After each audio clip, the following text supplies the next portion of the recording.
بسم اللہ الرحمن الرحیم۔ صبح اٹھ کر انسان تھکا ہوا اور سست کیوں ہوتا ہے؟ کیا آپ بھی صبح اٹھتے ہی سستی اور تھکن محسوس کرتے ہیں؟ یہ صرف جسمانی نہیں بلکہ روحانی وجہ بھی ہو سکتی ہے۔ حضرت ابو ہریرہ رضی اللہ عنہ سے روایت ہے، نبی کریم صلی اللہ علیہ وآلہ وسلم نے فرمایا، جب تم میں سے کوئی سوتا ہے تو شیطان اس کی گدی گردن پر 3 گرہیں لگا دیتا ہے اور کہتا ہے، ابھی رات لمبی ہے، سوئے رہو۔ پھر اگر وہ جاگ کر اللہ کا ذکر کرے تو ایک گرہ کھل جاتی ہے، اگر وضو کرے تو دوسری گرہ کھل جاتی ہے، اور اگر نماز پڑھے تو تیسری گرہ بھی کھل جاتی ہے۔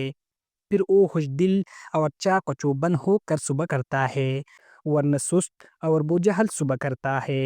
صحیح بخاری حدیث نمبر 1142۔ اصل وجہ ذکر، وضو اور نماز نہ کرنے سے شیطان کی گرہیں باقی رہتی ہے اور سستی چاہ جاتی ہے۔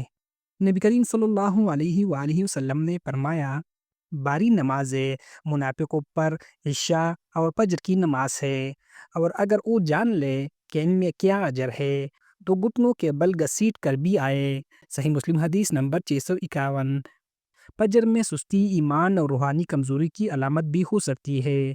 قرآن پاک میں اللہ تعالیٰ فرماتے ہیں، ترجمہ، اور وہی ہے جس نے تمہارے لیے رات کو پردہ، آرام کا ذریعہ بنایا، اور نیند کو تھکن اتارنے والی بنایا، اور دن کو اٹھ کھڑے ہونے کا وقت بنایا۔ سورۃ الفرقان آیت نمبر 47۔ اگر رات کا مقصد آرام اور دن کا مقصد چستی الٹ جائے تو تھکن اور سستی بڑھ جاتی ہے۔ صبح سستی اور تھکن کی بڑی وجوہات: شیطان کی گرہیں، ذکر، وضو، نماز نہ کرنا، فجر میں غفلت، صبح کی برکت سے محرومی، رات کا غلط استعمال۔